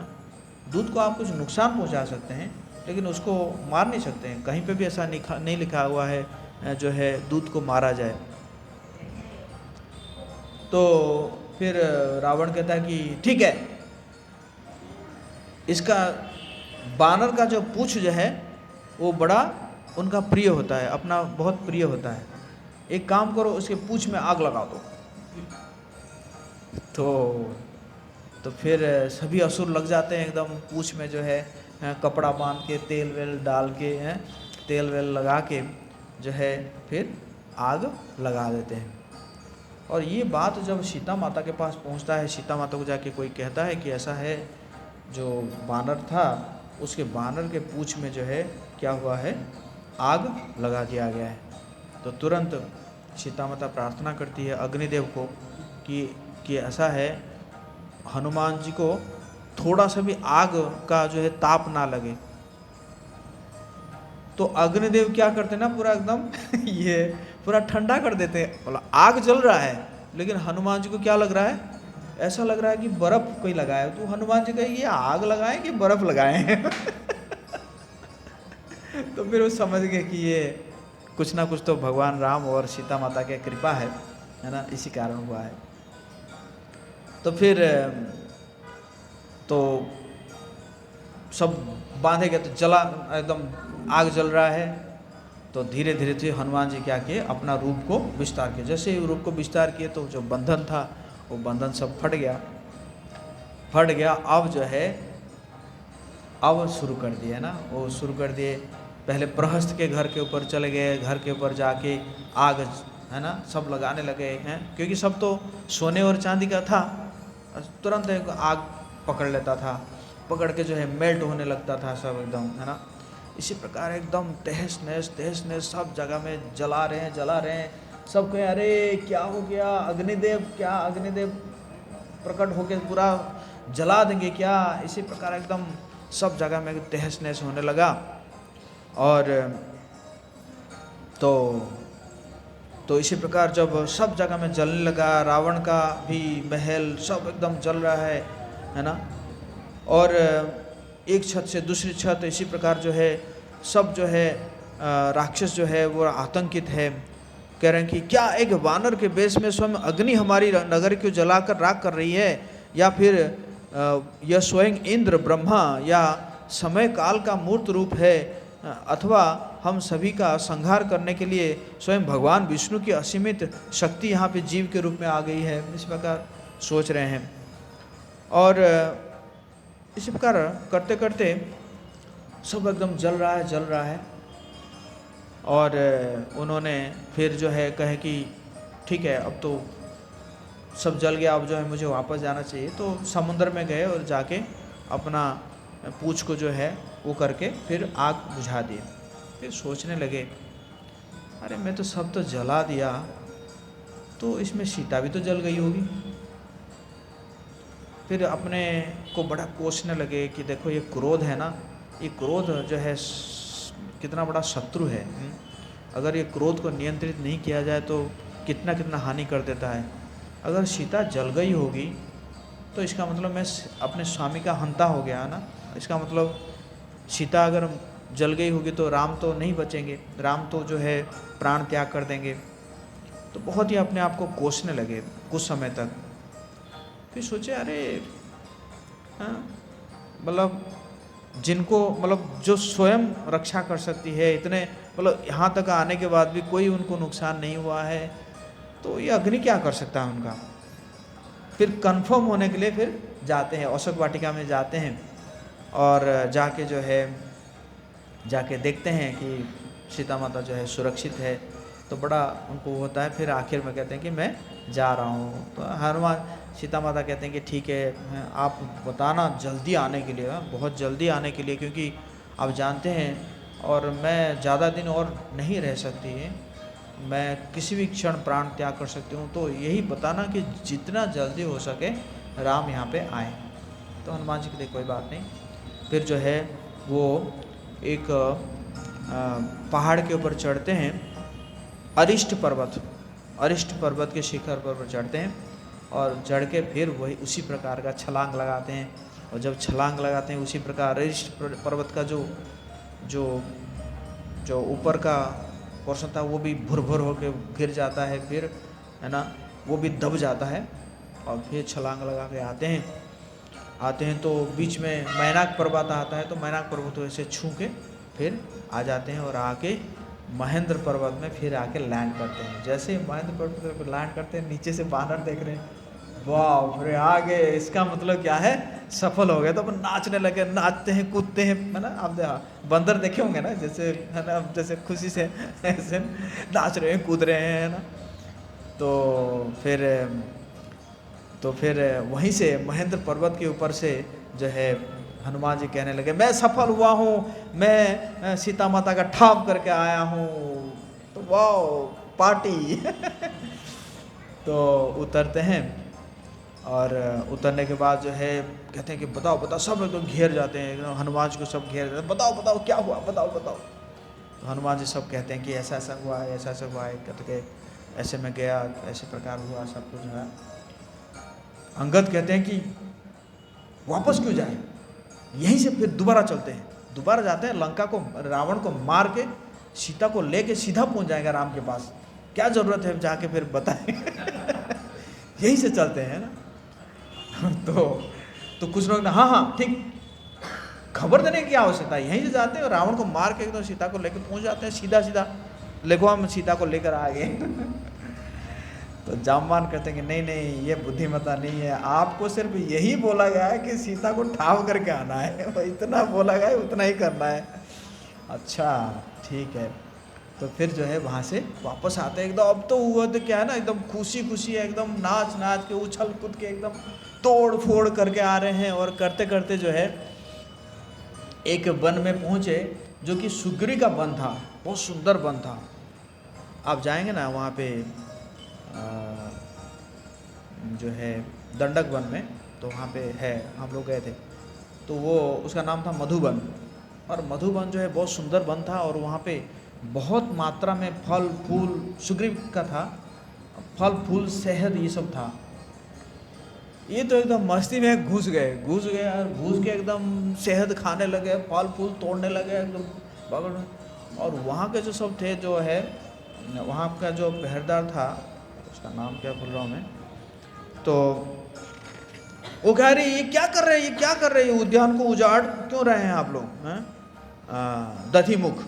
दधिमुख उसका प्रभारी था, क्या कर रहे हैं आप लोग, क्या कर रहे हैं आप लोग। तो मारे उसको, दो चार घुसा उसको मारे दधिमुख को, है ना।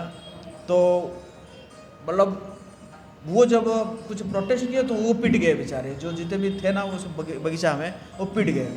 तो यार ये तो बड़ा उत्पात मचा रहे हैं, क्या है कर रहे हैं। तो फिर दधिमुख जो है वो जाता है, ये सुग्रीव के पास जाता है, जाके छलांग लगा के जाता है, कहते कि क्या करे, देखिए आपकी जो ग्रिप गया था ना, वो आके एकदम तहस नहस कर रहे हैं, एकदम है ना, सारा एकदम शहद वहद खा के एकदम उजाड़ दिया है ना, उसको बगीचा को उजाड़ दिया है।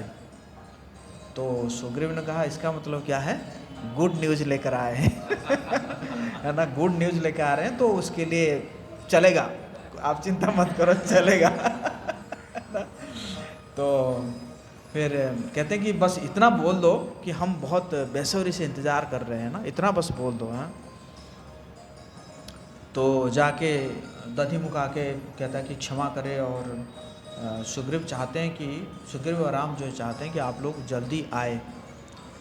तो अंगद देख रहे हैं कि सब एकदम तोड़ मोड़ एकदम कर रहे हैं, खा रहे हैं, पी रहे हैं, एकदम मस्ती कर रहे हैं। तो अंगद ने कहा कि देखिए ऐसे इस प्रकार आज्ञा आया है, हम लोग को जल्दी चलना चाहिए, अगर आप चाहेंगे तो हम चल सकते हैं, नहीं तो फिर हम यहीं पे रह सकते हैं, जैसे आप कहेंगे तो ऐसे ही कर सकते हैं। तो फिर जो बाकी वानर कहते थे कि है ना, आपकी जो इतना विनम्रता है ना, तो ये विनम्रता जो है आपको बहुत ही सौभाग्यशाली बनाएगा। तो कह के फिर उनके साथ चलते हैं, और चल के जो है यहाँ पे आते हैं। और आने के बाद जो है तो फिर हनुमान जी को कहते हैं कि आप ही जाओ, आप ही बताओ, है ना, सबको डिटेल्स आप ही बता सकते हो। तो फिर हनुमान जी जो है वो जाके बताते हैं कि कैसे कैसे हुआ। और तो फिर वो सारे बताते हैं कि कितना दुखी है सीता, आपके विरह में कितना दुखी है, लेकिन बहुत पतिव्रता है। उसको रावण कितने प्रकार का जो है लालच देने के बावजूद भी वो आपके प्रति समर्पित है। और फिर बताइए, और वो मणि भी दिए, तो उसको भी भगवान राम ने लिए, अपने हृदय पर लगाए, और जो है आलिंगन किए, हनुमान जी को आलिंगन किए। और इसी प्रकार जो है तो और बाकी जो है जितने भी कहा गया था, जो सीता माता ने कही थी, वो सारा बात जो है राम जी को सुनाए। तो फिर राम जो है सीता के रत्न को हृदय में लेते हैं, और फिर वो कहते हैं कि हाँ, ये जो है रत्न जो है सीता को विवाह के समय में उनकी माता ने दिया था। और बहुत समय पहले महाराज जनक के यज्ञ कार्यों में प्रसन्न होकर महाराज इंद्र ने उन्हें यह दिया था। तो इसी प्रकार होता है। तो हनुमान जी ने कहा कि देखिए, मैं तो प्रस्ताव रखा था उनके पास कि मेरे पीठ के ऊपर बैठ के आप चलिए करके, लेकिन उन्होंने कहा कि मैं और किसी पुरुष से जो है मैं पुरुष को जो है स्पर्श नहीं करूँगी। तो इसी प्रकार जो है तो लेकिन आप राम जी को इतना बता देना कि जल्दी से जल्दी ये यहाँ पे वो आए। तो इसी प्रकार जो है और उनका एक यही डर था कि जो है आप कैसे पार करके जाएंगे। तो लेकिन मैंने उनको आश्वस्त किया हूँ कि सभी वानरगण जो है बहुत मेरे से भी श्रेष्ठतर है, तो आपके पास लेकर आ जाएंगे। तो इसी प्रकार यहाँ पे वाल्मीकि रामायण में तो सुंदरकांड यहाँ पे समापन होता है। इसमें जो गोस्वामी तुलसीदास जी की उसमें लिखा गया है कि विभीषण को भी वहाँ से रावण निकाल देता है। विभीषण जब कहते हैं कि देखो, एक बंदर आके, एक बानर आके अगर इतना तहस नहस करके चला गया, तो ऐसे तो लाखों बानर आएंगे और है ना, उनके फिर मालिक कैसे होंगे।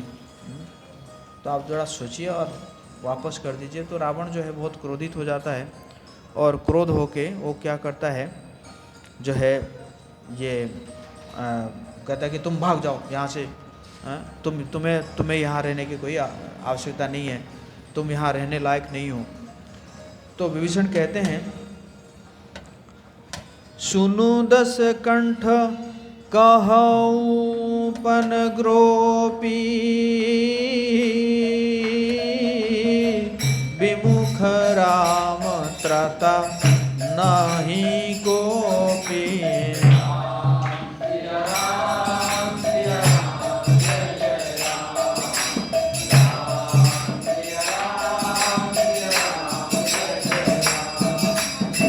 शंकर सहस विघ्नु अज तो ही,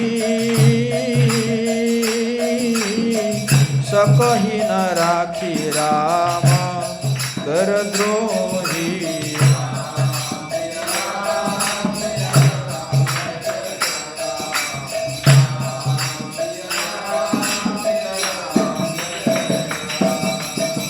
अस कही चला विभीषण जबहि, आयुहीन भये सब तबहि।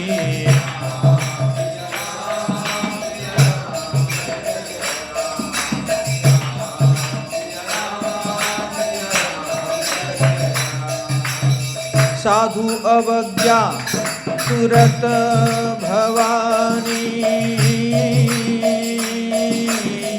कर कल्याण अखिल हे हानि।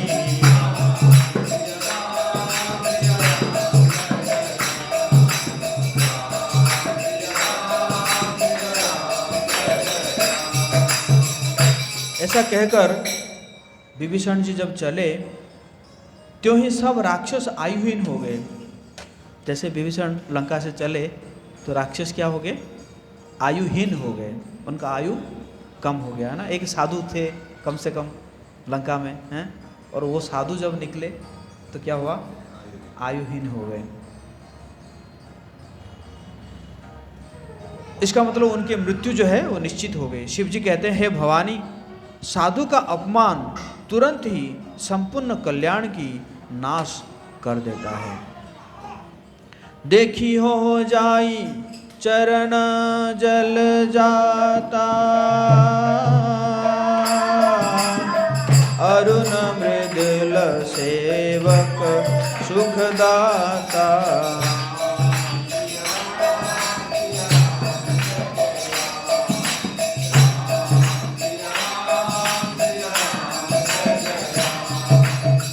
जे पद परसी तरी ऋषि नारी,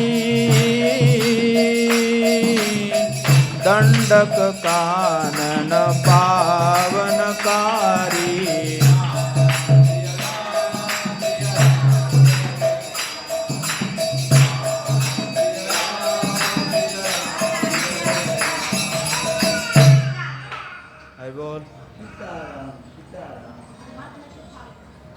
तो विभीषण कहते हैं,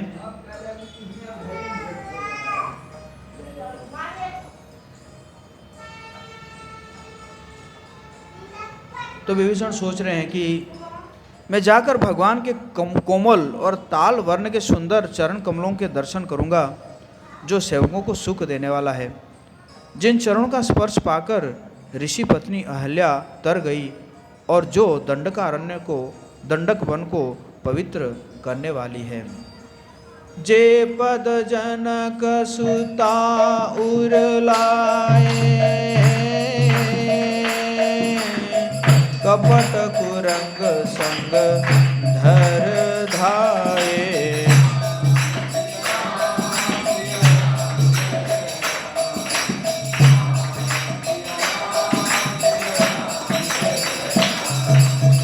हर उर सर सरोज पद जेई, अहो भाग्य में देखी हम देई।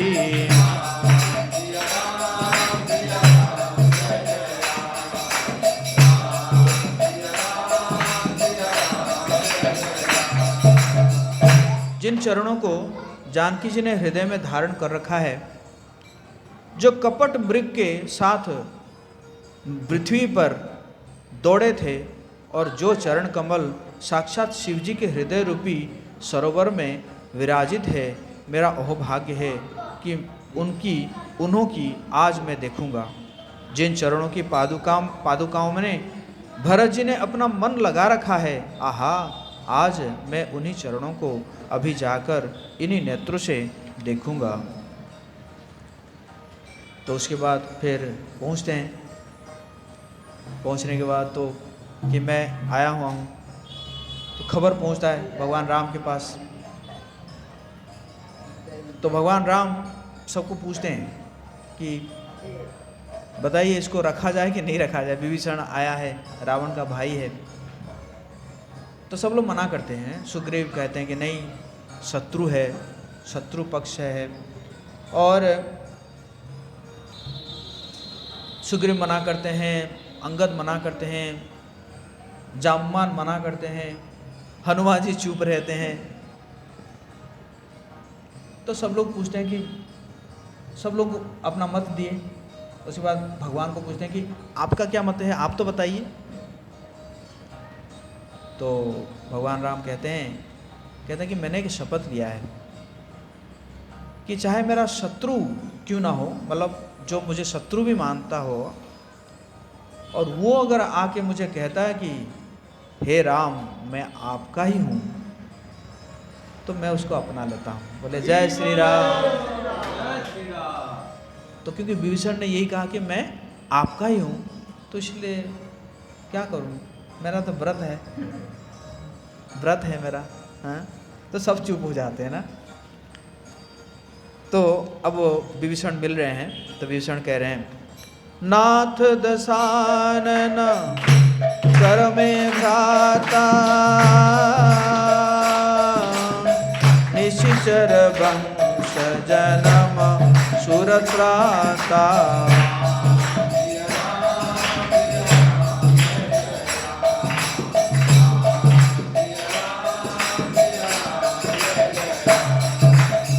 सहज पाप प्रिय तामस देहा, जथा उलुक ही तम परनेहा।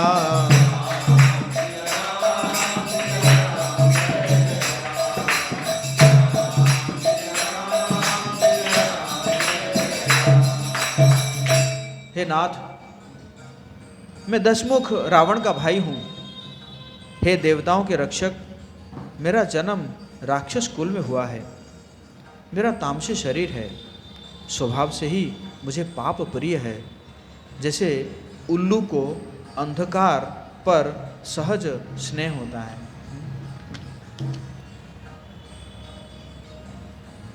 लोभ, मोह, मत्सर, मद और मान आदि अनेक दुष्ट तभी तक हृदय में बसते हैं जब तक कि धनुष बाण और कमर में तरकस धारण किए हुए रघुनाथ जी हृदय में नहीं बसते। बोले जय श्री राम।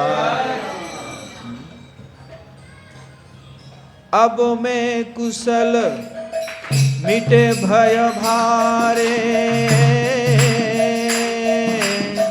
देखी राम पद कमल तुम्हारे।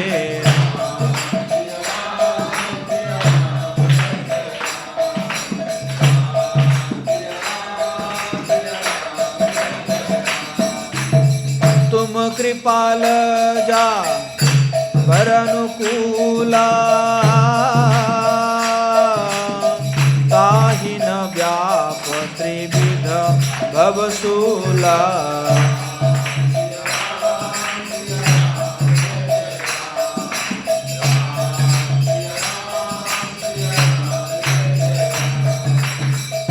हे श्री राम जी, आपके चरणार बिंद का दर्शन कर अब मैं कुशल से हूँ।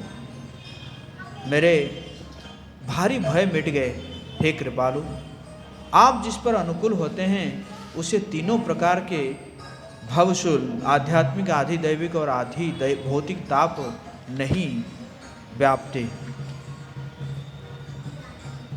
जो सगुण भगवान के उपासक है, दूसरे के हित में लगे रहते हैं, नीति और नियमों में दृढ़ है और जिन्हें ब्राह्मणों के चरणों में प्रेम है, वे मनुष्य मेरे प्राणों के समान हैं।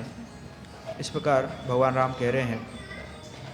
शिव जी ने जो संपत्ति रावण को 10 सिरों की बलि देने पर दी थी, वही संपत्ति श्री रघुनाथ जी ने विभीषण को बहुत सकुष्ट हुए दे दी। बोले जय श्री राम।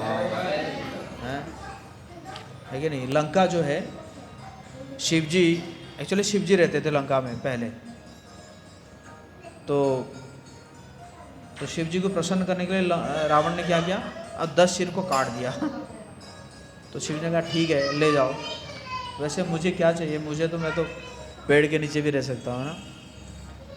और लेकिन विभीषण जब प्रणाम कर लिए, बस अब माथा झुका दिए, तो भगवान ने पर्ण कर लिया।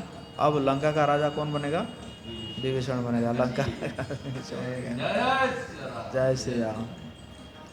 ऐसा कहते हैं कि जब भगवान ने विभीषण को लंका दे दिए,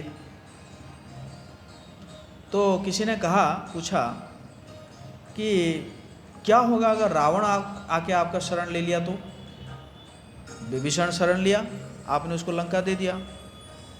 अब रावण आके आपके जो है शरण ले लिया, तो क्या करेंगे आप? बोले मैं अयोध्या दे दूंगा। तो अयोध्या अगर दे देंगे तो आप कहाँ रहेंगे? बोले मैं हनुमान जी के हृदय में रहूंगा। कौन से हनुमान की?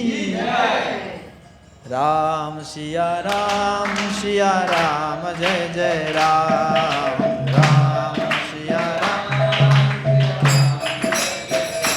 ओ राम सिया राम जय जय राम।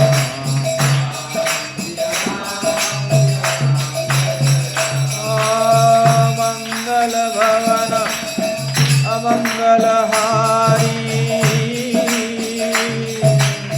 दबहु सुदशरथ अजर बिहारी। राम